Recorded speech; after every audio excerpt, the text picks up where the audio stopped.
Louange à Allah. Louange à Allah qui nous a créés à partir d'un seul être, duquel il extirpa son épouse et il fit se répandre leur descendance, hommes et femmes, à la surface de toute la terre. Il créa la perfection et il instaure des lois précises et convenables. Et il donne à chaque âme sa guidée. Nous le louangeons inlassablement. Nous le remercions pour ses grâces et ses bienfaits innombrables. Je témoigne que seul Allah mérite l'adoration sans associé.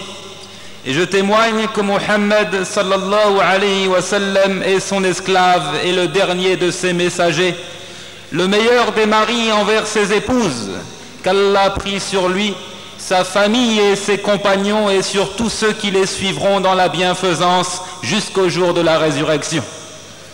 Suite à quoi, frères dans la foi, craignez votre Seigneur comme il se doit, lui le Très-Haut, et sachez qu'il a prescrit des obligations, ne les négligez donc pas. Il a tracé les frontières du bien et du mal, ne les violez donc pas. Apprenez la jurisprudence et prenez connaissance des sagesses et des profits de la loi divine. C'est une loi complète et parfaite, applicable en tout lieu et en tout temps. Parmi ces règles de la bonne gestion d'une société, il y a le mariage. Le mariage qui permet d'établir des liens solides entre les fils d'Adam, de tisser les liens conjugaux de l'harmonie, de l'échange et du rapprochement. C'est un pacte crucial qui doit être bien noué pour ne pas se défaire de lui-même à la première secousse de la vie conjugale.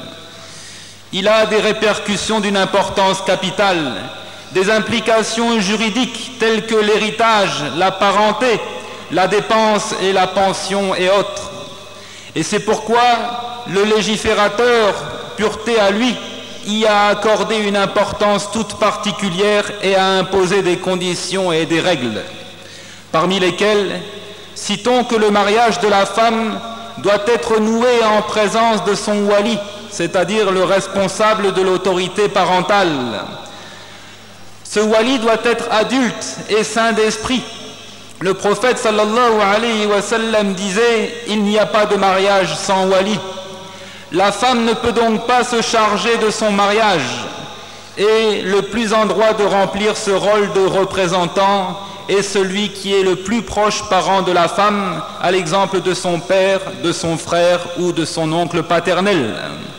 Celui qui n'a qu'un lien avec la mère de la future mariée n'a pas le droit de remplir ce rôle, à l'exemple du père de sa mère ou de l'oncle maternel ou du frère né de sa mère mais d'un père différent. Le wali doit craindre Allah et viser l'intérêt de la femme. Ainsi, il doit la marier à celui dont on agrée la religion et les comportements. La musulmane ne peut être mariée à un homme de toute autre obédience et il n'est pas de son intérêt de vivre aux côtés d'un pervers qui néglige l'œuvre pieuse et le culte. Le responsable n'a donc pas le droit d'empêcher à la femme de se marier. Et s'il la prive de ce droit essentiel, alors il perd sa responsabilité qui se voit transposée à un autre de ses proches. Parmi ces conditions du mariage, que la femme soit d'accord à partir du moment où elle est adulte. Son agrément est une nécessité pour la validité du mariage, et ce, qu'elle soit vierge ou qu'elle ait déjà connu le mariage. Le prophète sallallahu alayhi wa sallam disait « La fille vierge ne peut être mariée sans lui demander son accord ». Et on comprendra la nullité de l'avis des savants qui disent « Le père peut bien imposer le mariage à sa fille vierge ». Cet avis est en contradiction évidente avec les propos du messager d'Allah précité. Et ce mariage forcé est souvent une source de malheur pour le couple. Que ceux qui marient leur fille pour un intérêt personnel craignent donc Allah et pensent à l'avenir de leur progéniture. Et s'il n'a pas le droit de la forcer à vendre la moindre de ses propriétés matérielles, comment pourrait-on imaginer qu'il l'oblige à vendre son âme et son corps à un homme qu'elle n'aime pas? La vie et l'accord de la femme est donc une condition qu'elle soit vierge ou qu'elle fût auparavant mariée puis divorcée. Cependant, admettons que cette femme désire un homme pervers ou encore un hérétique dont la déviation n'est pas tolérable. Elle n'est pas tolérée ni par le Père, ni même par Allah et son messager. Alors le devoir du responsable est de lui interdire cette relation et de couper court à toute idée de mariage.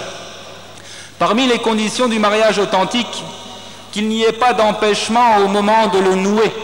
Ainsi, l'homme en état de sacralisation, c'est-à-dire celui qui accomplit le pèlerinage grand ou petit, ne peut pas se marier à cet instant.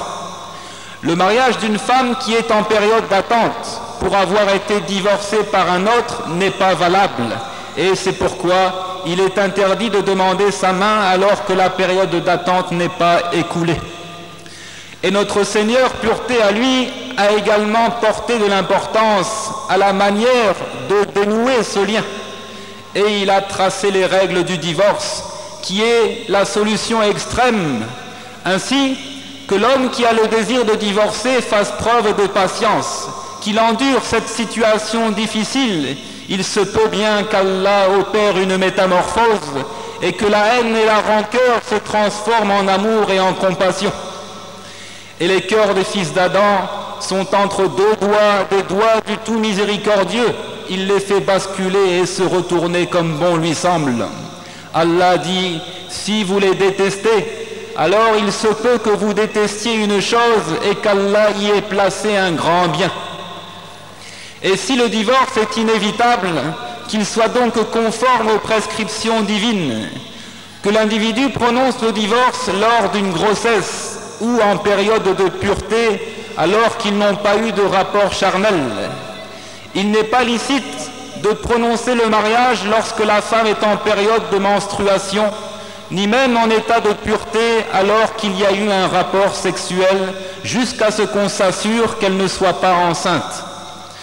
S'il la divorce en période de menstruation, qu'il la ramène jusqu'à ce qu'elle se purifie, puis elle voit ses règles, puis elle se purifie, et durant toute cette période, il n'aura pas de rapport avec elle, suite à quoi il est libre de confirmer le divorce si bon lui semble. Dans les deux recueils authentiques, on rapporte de Ibn Umar qu'il avait divorcé sa femme alors qu'elle avait ses règles, et ce au temps du prophète. Alors Umar demanda au prophète sallallahu alayhi wa sallam qui lui dit « Ordonne-lui de la reprendre, qu'il la garde jusqu'à ce qu'elle se purifie et qu'elle ait ses règles, et se purifie de nouveau. Puis s'il veut, il la garde ou il la divorce avant de coucher avec elle. » C'est donc là la période pendant laquelle Allah a ordonné de divorcer la femme. Et il ne convient pas de divorcer plus d'une fois. Ne divorcez donc pas 2 ou 3 fois, car vous auriez contredit la loi. Que ceux donc qui prononcent des divorces à tout vent prennent connaissance de ces règles et qu'ils craignent Allah. Et l'homme qui prononce le divorce de sa femme a le droit, durant la période d'attente, de revenir sur sa décision.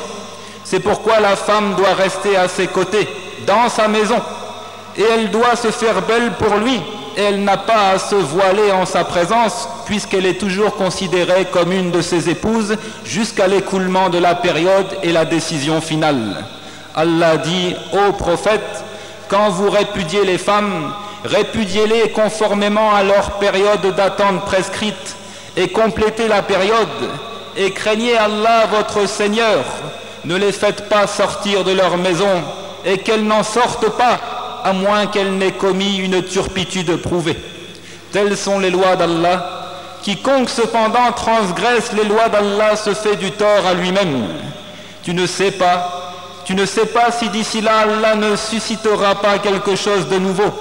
Puis quand elles atteignent le terme prescrit, retenez-les de façon convenable ou séparez-vous d'elles de façon convenable et prenez 2 hommes intègres parmi vous comme témoins et acquittez-vous du témoignage envers Allah. Voilà ce à quoi est exhorté celui qui croit en Allah et au jour dernier, et quiconque craint Allah, il lui donnera une issue favorable. Et prière et bénédiction d'Allah sur son prophète, sa famille et ses compagnons, et louange à Allah, Seigneur de l'univers.